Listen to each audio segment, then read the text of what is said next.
বৃহস্পতিবার ঈশান নামাজের পরে কেউ যদি আমলটি করতে পারে, আল্লাহ তাআলা শুক্রবার আসার আগে তার ভাগ্য খুলে দেবেন ইনশাআল্লাহ। কেউ যদি ঈমান ও ইয়াকিন সহিত করতে পারে, অনেকে বলে হুজুর আমল করি কিন্তু ফলাফল পাচ্ছি না। ফলাফল পেতে হলে আপনাকে ঈমান ও ইয়াকিনের সহিত আমল করতে হবে। ইয়াকিন এটি জীবনের অন্যতম গুরুত্বপূর্ণ অংশ।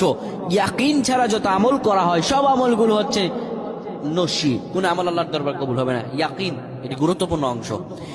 বৃহস্পতিবার রজনীতে, যেটিকে বলা হয় শুক্রবারের রজনী, আপনি যদি অজু করে নেন, অজু করে যদি আপনি পবিত্র হয়ে ঘরের বিছানায় শুয়ে যাবেন, রাসূলুল্লাহ বৃহস্পতিবার কিংবা প্রত্যেক দিন ঈশান নামাজের পরেই ঘুমিয়ে যেতেন।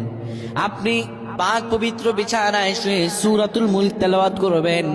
সূরাতুল মুলক তেলাওয়াত করার পরে এরপরে আপনি 7 বার পড়বেন আল্লাহুম্মা গফিরলি ওয়ারহামনি, আল্লাহুম্মা গফিরলি ওয়ারহামনি। এই পরে দুটি হাতের মধ্যে ফু দিয়ে চেহারায় লাগাবেন। আমার আল্লাহ রাব্বুল আলামিন আপনাকে ক্ষমা করে দিবেন, রিজিকে বৃদ্ধি দান করবেন।